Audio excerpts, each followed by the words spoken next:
ओम शांति। ओम शांति। ओम शांति। आज प्यारे बाबा के 3 तारीख के महावाक्य हैं, अव्यक्त महावाक्य हैं। रिवाइज कोर्स है 31 मार्च 1988। बाबा ने आज हम बच्चों को विशेष अपने बोल और कर्म पर अटेंशन दिलाया है। बाबा ने कहा सारे दिन में अपने बोल टेप करो, रिकॉर्डिंग करो, फिर उसको सुनो, खुद को ही हंसी आने लगेगी। बाबा ने कहा देखो कितनी शक्ति व्यर्थ करते हो, है ना, पहले बोल से फिर कर्म से। इसलिए जो सोचते हो उसको कर्म तक आते आते आधा का आधा ही रह जाता है।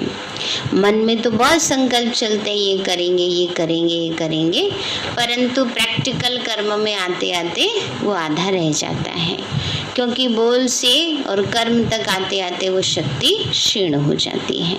तो आज बाबा ने हम बच्चों को ये समझाया कि अपनी उन दोनों शक्तियों को अच्छी रीति हमें जमा करना है, यूटिलाइज करना है। तो मुरली का हेडिंग है वाचा और कर्मणा दोनों शक्तियों को जमा करने की ईश्वरीय स्कीम। वाचा और कर्मणा दोनों शक्तियों को जमा करने की ईश्वरीय स्कीम। आज रूहानी क्षमा अपने रूहानी परवानों को देख रहे हैं। रूहानी परवाने कौन है? हम बच्चे। और रूहानी क्षमा कौन है? शिव बाबा।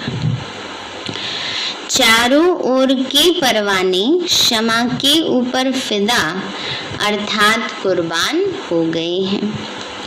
कुर्बान व फिदा होने वाले अनेक परवाने हैं, लेकिन कुर्बान होने के बाद क्षमा के स्नेह में समान बनने में, कुर्बानी करने में नंबरवार हैं।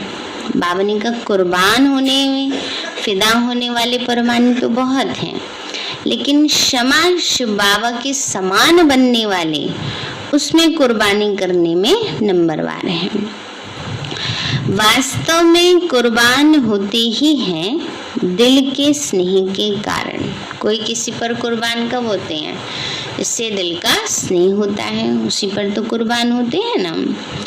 तो बाबा ने कहा बच्चे दिल का स्नेह और स्नेह का मतलब सिर्फ स्नेह, एक होता है सिर्फ स्नेह है, लेकिन एक होता है दिल से स्नेह, बहुत ज्यादा गहरा प्यार। बाबा ने कहा इसमें भी अंतर है। स्नेह सभी का है, स्नेह के कारण कुर्बान हुए हैं। दिल के स्नेही बाप के दिल की बातों को व दिल की आशाओं को जानते भी हैं और पूर्ण करते हैं। बाबा ने कहा जो दिल के स्नेही होते हैं वो बाप के दिल की बात को भी जान जाते हैं, आशाओं को भी जान जाते हैं और पूरा करने के लिए तत्पर रहते हैं।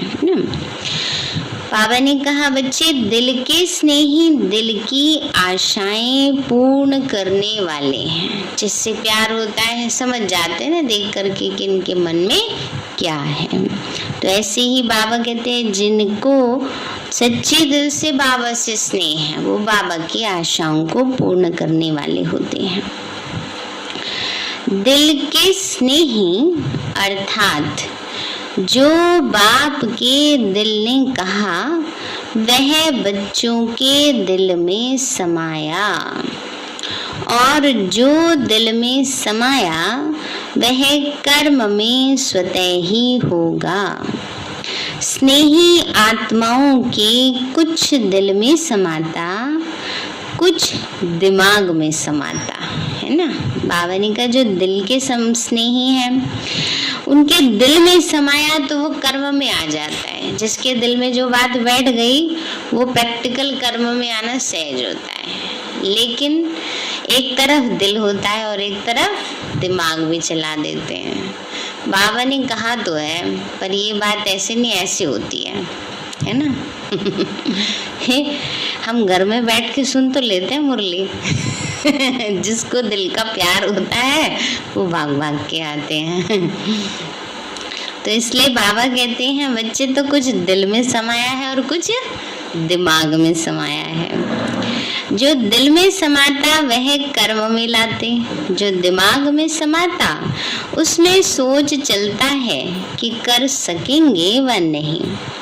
करना तो है ही, समय पर हो ही जाएगा। ऐसे सोच चलने के कारण सोच तक ही रह जाते हैं, है ना।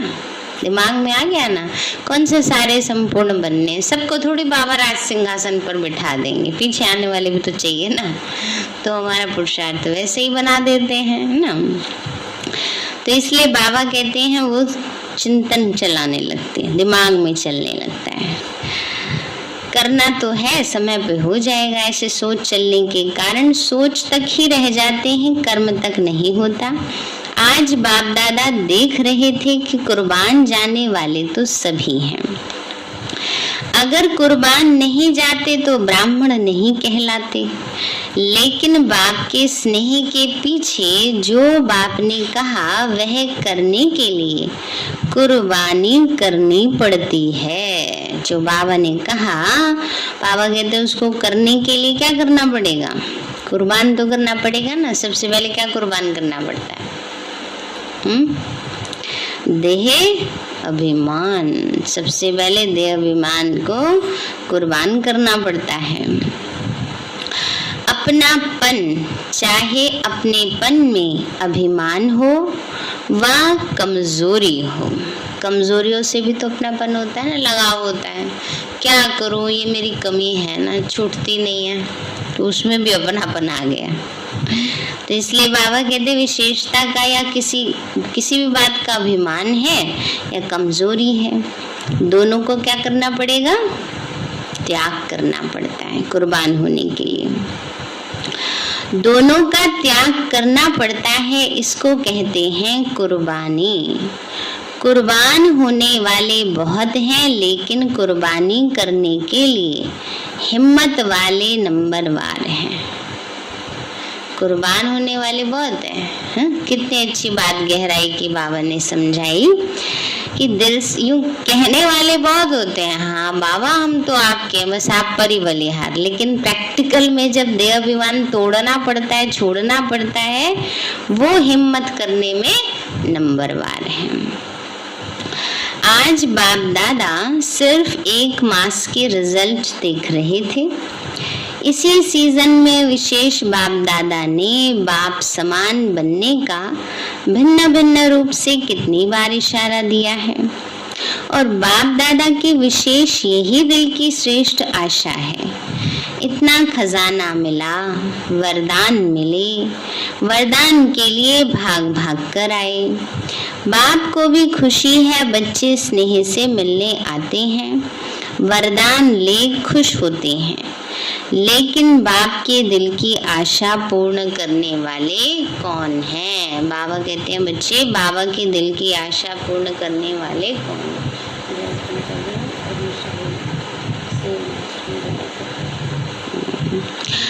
तो जो बाप ने सुनाया उसको कर्म में कहाँ तक लाया? मनसा वाचा कर्मणा, तीनों की रिजल्ट कहाँ तक समझते हो? शक्तिशाली मनसा संबंध संपर्क में कहाँ तक आई है? सिर्फ अपने आप बैठ मनन किया, यह स्व उन्नति के लिए बहुत अच्छा है और करना ही है। बाबा कहते हैं बच्चे, इतना बाबा से खजाना मिलता है, ज्ञान का खजाना, गुणों का, शक्तियों का। बाबा कहते हैं बच्चे उसको कहाँ तक कर्म में लाए हो? मनसा वाचा कर्मणा, तीनों की रिजल्ट कहाँ तक समझते हो? तो शक्तिशाली मनसा संबंध संपर्क में कहाँ तक आई है? सिर्फ अपने आप बैठ के मनन करते हैं, ये तो स्व उन्नति का बहुत अच्छा साधन है, लेकिन जिन श्रेष्ठ आत्माओं की श्रेष्ठ मनसा अर्थात शक्तिशाली संकल्प शक्तिशाली हैं, शुभ भावना शुभ कामना वाले हैं, मनसा शक्ति का दर्पण क्या है? दर्पण है बोल और कर्म, है ना। जिसके संकल्प पावरफुल हैं वो बोल से पता चलता है, कर्म से पता चलता है।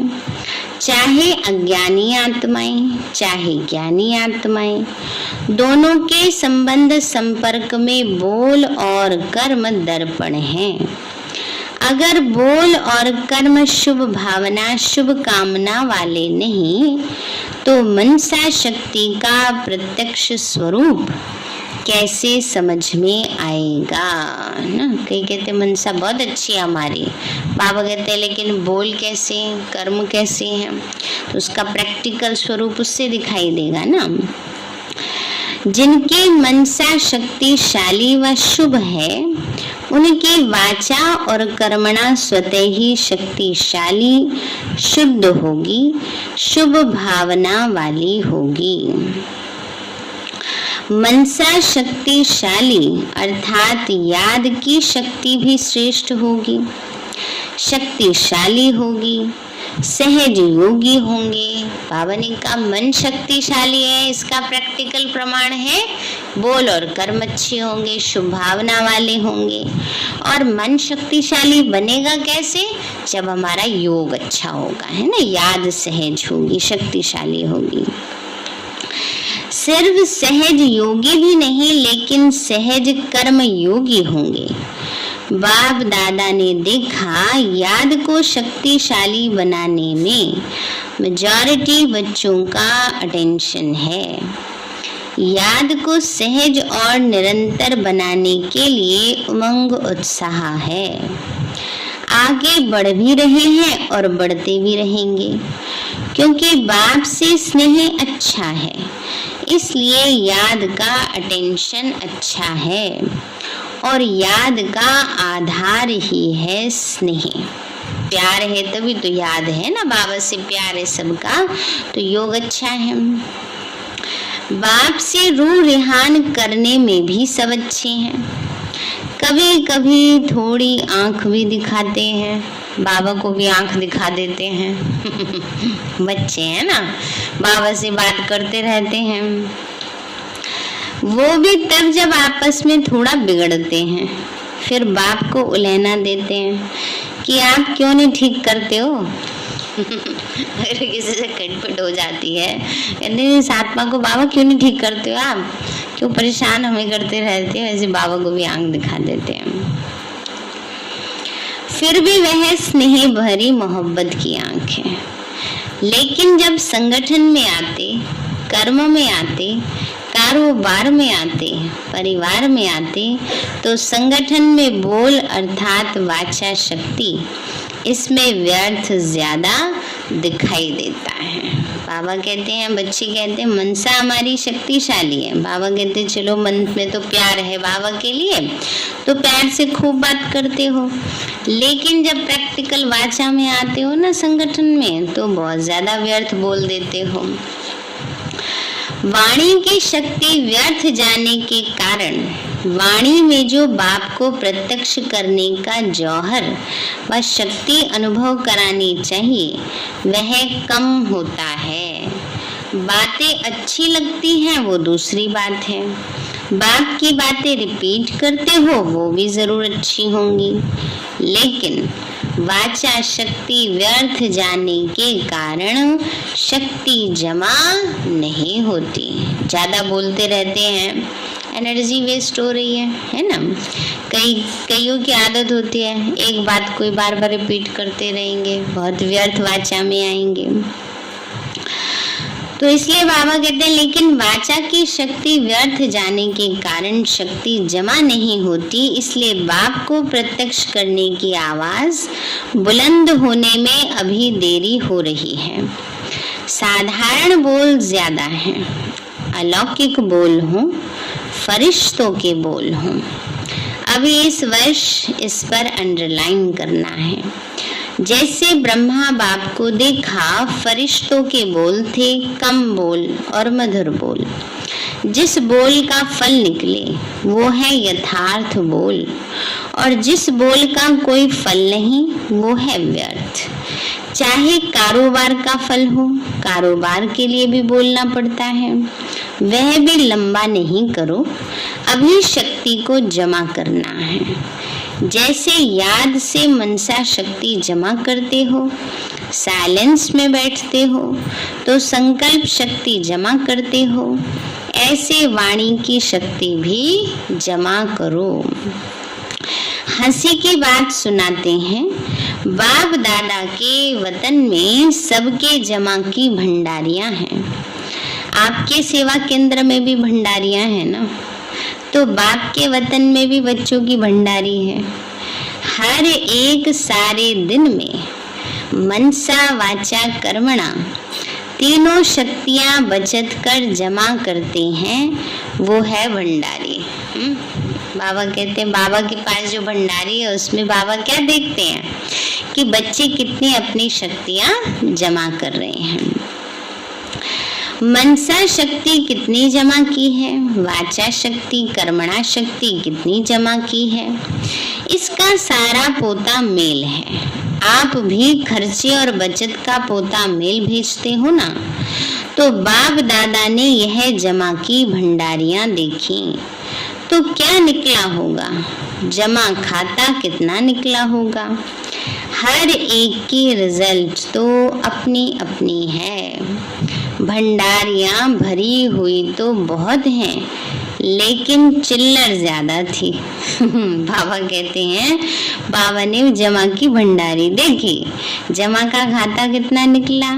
बाबा ने कहा भंडारी तो बड़ी भरी हुई है मनसा वाचा कर्मणा की, लेकिन उसमें चिल्लर माना रेजगारी ज्यादा है ना। छोटे बच्चे भंडारी में चिल्लर जमा करते हैं ना, तो भंडारी कितनी भारी हो जाती है। चिल्लर में ना 1-2 रुपए के सिक्के ना, तो उससे भारी हो जाती है, नोटों से भारी नहीं होती। तो बाप दादा की रिजल्ट में तो बाबा ने कहा कितनी भारी हो जाती है, तो वाचा की रिजल्ट में विशेष यह ज्यादा देखा।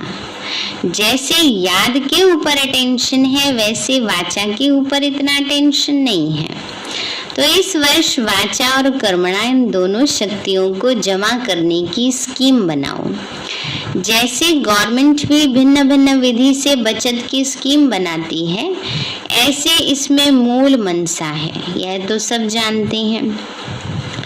लेकिन मनसा के साथ साथ विशेष वाचा और कर्मणा यह संबंध संपर्क में स्पष्ट दिखाई देती है। मनसा फिर भी गुप्त है, लेकिन यह प्रत्यक्ष दिखाई देने वाली है। बोल में जमा करने का साधन है, कम बोलो और मीठा बोलो, स्वमान से बोलो। बाबा ने कहा बच्चे बोल में जमा कब होगा, जब कम बोलेंगे, मीठा बोलेंगे और स्वमान से बोलेंगे ना। स्वमान में स्थित होकर के बोलना है, अभिमान में नहीं। अभिमान वाले बोलने, स्वमान वाले बोलो। जैसे ब्रह्मा बाप ने छोटे अथवा बड़ों को स्वमान के बोल से अपना बनाया, इस विधि से जितना आगे बढ़ेंगे उतना विजय माला जल्दी तैयार होगी। तो इस वर्ष क्या करना है, सेवा के साथ विशेष यह शक्तियां जमा करते हुए सेवा करनी है।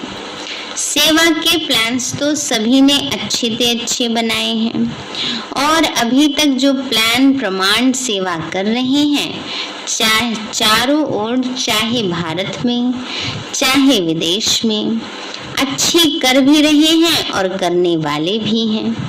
जैसे सेवा में 1-2 से अच्छी रिजल्ट निकालने की शुभ भावना से आगे बढ़ रहे हो, ऐसे सेवा में संगठित रूप में सदा संतुष्ट रहने और संतुष्ट करने का विशेष संकल्प यह भी सदा साथ साथ रहे। बाबा कहते सेवा कर रहे हैं, बहुत अच्छी बात है, अच्छे अच्छे प्लान्स बना रहे हैं, लेकिन बाबा ने का क्या लक्ष्य रहे?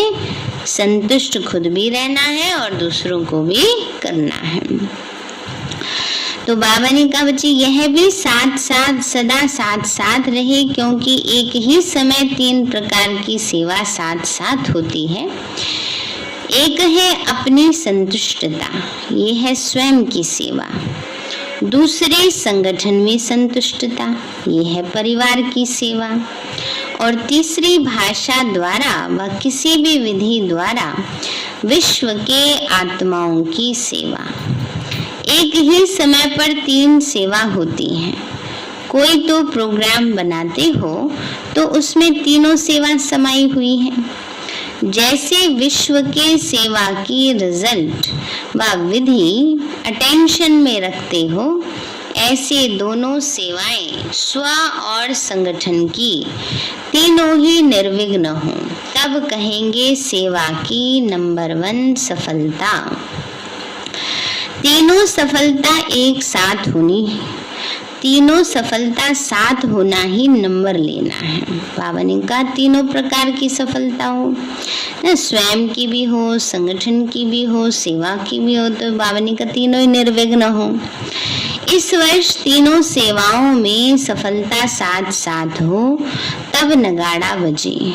अगर एक कोने में नगाड़ा बजता है तो कुंभकर्णों के कानों तक नहीं पहुंचता है।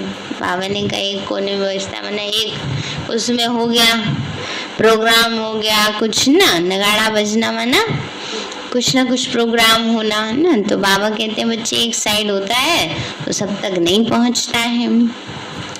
जब चारों ओर यह नगाड़ा बजेगा तो सभी कुंभकर्ण जागेंगे। बाबा कहते हैं सभी कुंभकर्ण जागेंगे, जाग जाएं सभी। बाबा कहते हैं बच्चे अभी एक जगता है तो दूसरा सो जाता है। कई बार ऐसे होता है ना, सेवा करेंगे तो थोड़े दिन तो उनको लगन रहेगी, फिर वही अलबेलापन आ जाएगा, है ना। सोना कोई आंखों का सोना नहीं, अलबेलापन आ जाना पुरुषार्थ में। तो दूसरा सोता है, दूसरा जागता है तो तीसरा सो जाता है। थोड़ा जगाते भी हैं तो अच्छा करके फिर सो जाते हैं, फिर आंख बंद हो जाती है। इसलिए कैसे रखना है? आंख खुली रखना है, तीसरा नेत्र सदा खुला रहे। लेकिन जाग जाएं और मुख से व मन से अहो प्रभु कहें तो मुक्ति का वर्षा लेवें, तब समाप्ति हो। जागेंगे तब तो मुक्ति का वर्षा लेंगे ना। तो समझा क्या करना है? 1-2 के सहयोगी बनो, दूसरे के बचाव में अपना बचाव अर्थात बचत हो जाएगी। सेवा के प्लान में जितना संपर्क में समीप लाओ, उतना सेवा की प्रत्यक्ष रिजल्ट दिखाई देगी। संदेश देने की सेवा तो करते आए हो और करते रहना, लेकिन विशेष इस वर्ष सिर्फ संदेश नहीं देना है, सहयोगी बनाना है, अर्थात संपर्क में समीप लाना है। सिर्फ फॉर्म भरा दिया यह तो चलता रहता है, लेकिन इस वर्ष आगे बढ़ो। फॉर्म भराओ लेकिन फॉर्म भरने तक नहीं छोड़ दो, संबंध में लाना है ना। प्रदर्शनी में आते हैं, समझ के जाते हैं, फॉर्म भर के हाँ हम आएंगे सेंटर पे, तो बाबा ने कहा सिर्फ फॉर्म भरने तक न जाएं। जैसा व्यक्ति वैसे संपर्क में लाने के प्लान्स बनाओ। चाहे छोटे छोटे प्रोग्राम करो, लेकिन लक्ष्य रखो। सहयोगी सिर्फ 1 घंटे के लिए व फॉर्म भरने के समय तक के लिए नहीं बनाना है, लेकिन सहयोग द्वारा उनको समीप लाना है। संपर्क में संबंध में लाओ तो आगे चल सेवा का रूप परिवर्तन होगा। आपको अपने लिए नहीं करना पड़ेगा, आपकी तरफ से संबंध में आने वाले बोलेंगे। आपको सिर्फ आशीर्वाद और दृष्टि देनी पड़ेगी। जैसे आजकल शंकराचार्य को कुर्सी पर बिठाते हैं, वैसे आपको पूज्य की कुर्सी पर बिठाएंगे, चांदी की नहीं। शंकराचार्य का सिंहासन चांदी का सिंहासन है ना, जहाँ भी वो जाते हैं उनका चांदी का सिंहासन उनके साथ जाता था। तो बाबा भी कहते बच्चे चांदी की कुर्सी पे नहीं, पर कौन सी कुर्सी पे बिठाएंगे? पूज्य बनने की, माने सम्मान देंगे। धरनी तैयार करने वाले निमित्त बनेंगे और आपको सिर्फ दृष्टि से बीज डालना है, 2 आशीर्वाद के बोल बोलना है, तब तो प्रत्यक्षता होगी। आप में बाप दिखाई देगा और बाप की दृष्टि, बाप के स्नेह की अनुभूति लेते ही प्रत्यक्षता के नारे लगने शुरू हो जाएंगे। तो अभी सेवा की गोल्डन जुबली तो पूरा कर ली, अभी और सेवा करेंगे और आप देख देख करके हर्षित होते रहेंगे। जैसे पोप क्या करता है, इतनी बड़ी सभा के बीच दृष्टि दे आशीर्वाद के बोल बोलते हैं। लंबा चौड़ा भाषण करने वाले दूसरे निमित्त बनेंगे। ऐसे ही आप कहो कि हमें बाप ने सुनाया है, उसके बदले दूसरे कहेंगे इन्होंने जो सुनाया वह बाप का है और कोई है ही नहीं। तो धीरे धीरे ऐसे हैंड्स तैयार होंगे, है ना। बाबा कहते हैं आप बच्चे इतने पावरफुल बनो तो आपके लिए दूसरे बोलने वाले तैयार हो जाएंगे, है ना। तो बाबा ने कहा जैसे सेवा केंद्र संभालने के लिए हैंड्स तैयार हुए हैं ना, ऐसे स्टेज पर आपकी तरफ से दूसरे बोलने वाले, अनुभव करके बोलने वाले निकलेंगे। सिर्फ महिमा करने वाले नहीं, ज्ञान की गुह्य पॉइंट को स्पष्ट करने वाले, परमात्मा ज्ञान को सिद्ध करने वाले ऐसे निमित्त बनेंगे। लेकिन उसके लिए ऐसे लोगों को स्नेही, सहयोगी और संपर्क में लाते संबंध में लाओ। इस सारे कार्यक्रम का लक्ष्य ही यह है कि ऐसे सहयोगी बनाओ जो स्वयं आप माइट बन जाओ और वह माइक बन जाए। बाबा कहते हैं आपकी फेवर में दूसरे लोग बोलेंगे, है ना। आप तो सिर्फ 2 मिनट जैसे आशीर्वाद के बोल बोलेंगे ना, जैसे दूसरे की स्टेज होगी बनी हुई और उसमें आजकल किया जाता है ना, जैसे ब्रह्म कुमारी को इनवाइट किया जाता है हर जगह ना, उनका कोई प्रोग्राम होता है तो आशीर्वचन के लिए बुलाया जाता है। तो बाबा वही बात समझा रहे हैं कि वो माइक बनेंगे, आप जाके उनको दृष्टि दो, सबको वाइब्रेशन दो बोल बोलो, आपकी तरफ से बोलेंगे। इसलिए बाबा कहते हैं बच्चे इस वर्ष के सहयोग की सेवा का लक्ष्य माइक तैयार करने हैं जो अनुभव के आधार आपके या बाप के ज्ञान को प्रत्यक्ष करें। माइक वो आत्मा होती हैं जो बोलती हैं तो उनकी कई वो सुनते हैं। जैसे कोई अच्छा पद पोजीशन वाला व्यक्ति होता है वो बोलेगा ना, किसी के भी बारे में बोलेगा तो उसको सब मानेंगे ना कि हाँ अच्छा इन्होंने कहा है। तो ऐसे ही बाबा कहते हैं ऐसे जो VIP टाइप जो आत्माएं होती हैं उनको बाबा माइक कहता है ना, और जो बाबा के प्रति संपूर्ण समर्पण भाव रखते हैं उनको बाबा वारिस कहते हैं। तो हम सब बाबा के कौन से बच्चे हैं?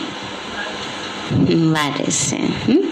और बाबा कहते हैं जो बाहर वालों की सेवा करते हैं वो क्या बन जाते हैं? माइक बन जाते हैं ना। समझो किसी की सेवा करके आए, वो बहुत अच्छे प्रभावित हो गए, फिर वो दूसरों को बोलेंगे हाँ बहुत अच्छा ज्ञान है, तो वो माइक का काम कर रहे हैं। तो जो अनुभव के आधार आपके या बाप के ज्ञान को प्रत्यक्ष करें, जिनका प्रभाव स्वतः ही औरों के ऊपर सहज पड़ता हो, ऐसे माइक तैयार करो। समझा सेवा का उद्देश्य क्या है? इतने जो प्रोग्राम्स बनाए हैं उसका मक्खन क्या निकलेगा? खूब सेवा करो, लेकिन इस वर्ष संदेश के साथ साथ यह ऐड करो, नजर में रखो कौन कौन ऐसे पात्र हैं और उसको समय प्रति समय भिन्न भिन्न विधि से संपर्क में लाओ। ऐसे नहीं एक प्रोग्राम किया, फिर दूसरा ऊपर से किया, तीसरा ऊपर से किया और पहले वाले वहां के वहीं रह गए, तीसरे आ गए। यह भी जमा की शक्ति प्रयोग में लानी पड़ेगी। हर प्रोग्राम से जमा करते जाओ। लास्ट में ऐसे संबंध संपर्क वालों की माला बन जाए। समझा? बाकी क्या रहा मिलने का प्रोग्राम। इस वर्ष बाप दादा 6 मास की सेवा की रिजल्ट देखना चाहते हैं। सेवा में जो प्लान्स बनाए हैं वह चारों ओर एक दो के सहयोगी बन खूब चक्कर लगाओ। सभी छोटे बड़ों को उमंग उत्साह में लाकर तीनों प्रकार की सेवा में आगे बढ़ाओ। इसलिए बाप दादा ने इस वर्ष में पूरा रात को दिन बनाकर सेवा दी है ना। बाबा सारी रात बैठकर बच्चों से मिलते रहते थे, तो वही बाबा कह रहे हैं रात को दिन बनाकर बाबा ने सेवा की है। अब तीनों प्रकार की सेवा का फल खाने का यह वर्ष है, आने का नहीं है, फल खाने का है। इस वर्ष आने की नोंद नहीं है। सकाश तो बाप की सदा ही साथ है ना। एक बार एक पूरे वर्ष बाबा नहीं आए थे ना। उस समय गुलजार दादी जैसे अभी भी नहीं आते बाबा तो 2-3 साल से, लेकिन उस समय तो गुलजार दादी जी थे ना। तो इस 1 साल बाबा पूरा नहीं आए थे। सकाश तो बाप की सदा साथ है। जो ड्रामा की नोंद है वो बता दी है। ड्रामा की मंजूरी को मंजूर करना ही पड़ेगा। सेवा खूब करो, 6 मास में ही रिजल्ट मालूम पड़ जाएगी। बाप की आशाओं को पूर्ण करने का प्लान बनाओ। जहां भी देखो, जिसको भी देखो, हर एक का संकल्प वाणी की हर एक का संकल्प, बोल और कर्म बाप की आशाओं के दीपक जगाने वाला हो। पहले मधुबन में यह एग्जाम्पल दिखाओ। बचत की स्कीम का मॉडल पहले मधुबन में बनाओ। यह बैंक में जमा करो पहले। मधुबन वालों को भी वरदान तो मिल ही गए हैं, बाकी जो रह गए हैं उन्हों को भी इस वर्ष में जल्दी पूरा करेंगे, क्योंकि बाप का स्नेह तो सभी बच्चों के साथ है। वैसे तो हर एक बच्चे के प्रति हर कदम में वरदान है। जो दिल के स्नेही आत्माएं हैं वह चलते ही हर कदम वरदान से हैं। बाप का वरदान सिर्फ मुख से नहीं लेकिन दिल से भी है, और दिल का वरदान सदा ही दिल में खुशी उमंग उत्साह का अनुभव कराता है ना। दिल का वरदान खुशी का उमंग उत्साह का अनुभव कराता है। यह दिल के वरदान की निशानी है। दिल के वरदान को भी जो अपने दिल में धारण करते हैं उसकी निशानी यही है कि वे सदा खुशी और उमंग उत्साह में आगे बढ़ते रहेंगे। कभी भी किसी बातों में ना अटकेंगे ना रुकेंगे, वरदानों से उड़ते रहेंगे और बातें सब नीचे रह जाएंगी ना। बाबा ने कहा जो दिल के स्नेही हैं, दिल के वरदानी आत्माएं हैं, वो सदा उमंग उत्साह और खुशी में रहते, उड़ते रहते हैं। बाबा ने कहा साइड सीन्स भी उड़ने वाले को रोक नहीं सकती। आज बाप दादा सभी बच्चों को जिन्होंने भी दिल से अथक सेवा की है उन सब सेवाधारियों को इस सीजन के सेवा की मुबारक दे रहे हैं। मधुबन में आकर मधुबन के श्रृंगार बने, ऐसे श्रृंगार बनने वाले बच्चों को भी बाप दादा मुबारक दे रहे हैं, और निमित्त बनी हुई श्रेष्ठ आत्माओं को भी सदा अथक बन बाप समान अपनी सेवाओं से सर्व को रिफ्रेश करने की मुबारक दे रहे हैं। रथ को भी मुबारक है। रथ कौन? गुलजार दादी जी ना। बाबा कहते रथ को भी मुबारक है, देखो कितना साथ देते हैं। चारों ओर के सेवाधारी बच्चों को भी मुबारक हो। निर्विघ्न बन आगे बढ़ते रहो और बढ़ते ही रहना है। देश विदेश के सभी बच्चों को आने की भी मुबारक है, तो रिफ्रेश होने की भी मुबारक है, लेकिन सदा रिफ्रेश रहना। 6 मास तक नहीं रहना। ये बाबा ने होमवर्क दिया है 6 मास का। बाबा कहते हैं सदा ही रिफ्रेश रहना। रिफ्रेश में रिफ्रेश होने भले आना, क्योंकि बाप का खजाना तो सभी बच्चों को सदा ही अधिकार है। बाप और खजाना सदा साथ है और सदा ही साथ रहेगा। सिर्फ अंडरलाइन कराई है, उसमें विशेष स्वयं को एग्जाम्पल बनाए। एग्जाम में एक्स्ट्रा मार्क्स लेना है, दूसरे को नहीं देखना है, अपने को एग्जाम्पल बनाना है। बाबा कहते दूसरे को नहीं देखो, किसी ने कितनी शक्ति जमा की नहीं की ना, लेकिन क्या करो, अपने आप को एग्जाम्पल बनाओ। इसमें जो ओटे सो अर्जुन, अर्थात नंबर 1। दूसरी बार बाप दादा आवे तो फरिश्तों के कर्म, फरिश्तों के बोल, फरिश्तों के संकल्प धारण करने वाले सदा ही हर एक दिखाई दे। ऐसा परिवर्तन संगठन में दिखाई दे। हर एक अनुभव करे कि यह फरिश्तों के बोल, फरिश्तों के कर्म कितने अलौकिक हैं। यह परिवर्तन समारोह बाप दादा देखना चाहते हैं। अगर हर एक सारे दिन के बोल अपने टेप करो तो बहुत अच्छी तरह से मालूम पड़ जाएगा कैसे बोल बोलते सारे दिन में हैं। चेक करो तो मालूम पड़ेगा। बाबा कहते हैं बच्चे चेक करो तो अच्छी तरह से मालूम पड़ जाएगा कि कितना व्यर्थ जाता है। मन के टेप में चेक करो, स्थूल टेप में नहीं। साधारण बोल भी व्यर्थ में जमा होता है। अगर 4 बोल के बजाय 24 बोल बोले तो 20 किस में गए? जमा में गए, खर्च में गए। 4 कमाए नहीं, 20 खर्च कर दिए, क्या होगा? शक्ति जमा होगी? नहीं होगी। साधारण बोल भी व्यर्थ में जमा हो जाते हैं। तो एनर्जी जमा करो, तब आपके 2 बोल आशीर्वाद के 1 घंटे के भाषण का काम करेंगे।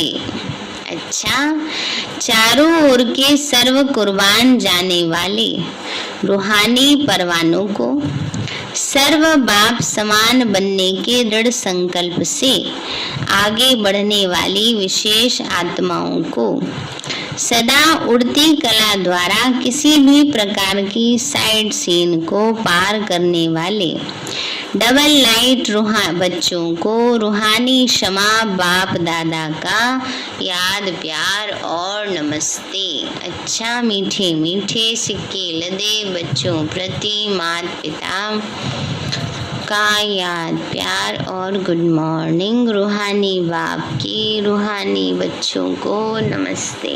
रूहानी हम बच्चों की रूहानी माता पिता नमस्ते नमस्ते नमस्ते बाबा नमस्ते। वरदान दिया बाबा ने, कल्याण की भावना द्वारा हर आत्मा के संस्कारों को परिवर्तन करने वाले निश्चय बुद्धि भव। कल्याण की भावना द्वारा हर आत्मा के संस्कारों को परिवर्तन करने वाले निश्चय बुद्धि भव। बाबा बोले, जैसे बाप में 100% निश्चय बुद्धि हो, कोई कितना भी डगमग करने की कोशिश करे लेकिन हो नहीं सकता। ऐसे देवी परिवार व सांसारी आत्माओं द्वारा भले कोई कैसा भी पेपर ले, क्रोधी बन सामना करे, व कोई इंसल्ट कर दे, गाली दे, उसमें भी डगमग हो नहीं सकते। इसमें सिर्फ हर आत्मा के प्रति कल्याण की भावना हो। यह भावना उनके संस्कारों को परिवर्तन कर देगी। इसमें सिर्फ अधीर नहीं होना है, समय प्रमाण फल अवश्य निकलेगा। यह ड्रामा की नोंद है। स्लोगन है, पवित्रता की शक्ति से अपने संकल्पों को शुद्ध ज्ञान स्वरूप बनाकर कमजोरियों को समाप्त करो। पवित्रता की शक्ति से अपने संकल्पों को शुद्ध ज्ञान स्वरूप बनाकर कमजोरियों को समाप्त करो। और मुरली का हेडिंग है, वाचा और कर्मणा दोनों शक्तियों को जमा करने की ईश्वरीय स्कीम। अच्छा, ओम शांति। तो इसलिए अपने बोल पर, संकल्पों पर तो टेंशन देना ही देना है। कई कहते हैं ना हमारा बाबा से बहुत प्यार है, बाबा कहते हैं सबसे बाबा से प्यार है दिल का तो बाबा पर कुर्बान करना है। क्या कुर्बान करना है? अभिमान को, कमी कमजोरी को ना। और फिर कैसे प्रैक्टिकल पता चलेगा? जब बाबा से प्यार है तो संकल्प पावरफुल होंगे, याद अच्छी होगी, और याद अच्छी होगी तो कैसे पता चलेगा? बोल और कर्म अच्छे होंगे ना। तो इसलिए बाबा कहते हैं अब सारे दिन में अपनी चेकिंग करो। जैसे बाबा ने ऊपर क्या देखा आज? भंडारी देखी है, उसमें चिल्लर ज्यादा है। चिल्लर से नहीं भरनी है भंडारी, नोटों से भरनी है ना। तो इसलिए अपनी मनसा, वाचा और कर्मणा तीनों शक्तियों को जमा करना है। अच्छा, ओम शांति। मीठे बाबा, आपने हमें सब कुछ दिया, आपका पदम गुणाबार शुक्रिया। प्यारे बाबा, आप हमें ज्ञान, गुण, शक्तियों, वरदानों और सद्बुद्धि से भरपूर करते हो। आपका बार बार शुक्रिया। मीठे बाबा, आपने मुझ आत्मा को, इस सेवा स्थान को, विश्व की सर्वात्माओं को निर्विघ्न बनाया। आपका बार बार शुक्रिया। प्रकृति के पांचों तत्वों का भी शुक्रिया। साइंस के साधनों का भी शुक्रिया। लौकिक अलौकिक परिवार का भी शुक्रिया। हे तन, तुम्हारा भी शुक्रिया। विश्व की सर्वात्माओं का और ब्रह्मांड की सारी शक्तियों का सब प्रकार का सहयोग देने के लिए शुक्रिया। मीठे बाबा, मुझ आत्मा ने जाने अनजाने में जिन भी आत्माओं को मनसा वाचा कर्मणा दुख दिया है, मैं उन सभी से क्षमा चाहती हूँ। मुझे क्षमादान दिलाओ। और जिन आत्माओं ने मुझे दुख दिया है, विघ्न रूप बने हैं, मैं उन सभी को दिल से क्षमा करती हूँ। सबका कल्याण हो, सबको सुख शांति सद्बुद्धि मिले और बाबा के सेंटर की सेवाएं खूब बढ़ती जाएं। शिव बाबा से सारी शक्तियां मुझे आत्मा में समा रही हैं, पूरे शरीर में फैल रही हैं, पूरे घर में फैल रही हैं, पूरे देश पूरी दुनिया में फैल रही हैं। सब प्रकार के वायरस नष्ट होते जा रहे हैं। मैं आत्मा परम धाम में चमकती हुई मणि हूँ। सतयुग में पावन देवताई शरीर में पहले नंबर जन्म में रॉयल फैमिली में हूँ। मैं अष्टभुजाधारी देवी दुर्गा हूँ। विघ्न विनाशक गणेश हूँ। मैं बाबा की छत्र छाया में पलने वाली सर्वश्रेष्ठ ब्राह्मण आत्मा हूँ। मैं फरिश्ता हूँ। मेरे साथ सब कुछ बहुत अच्छा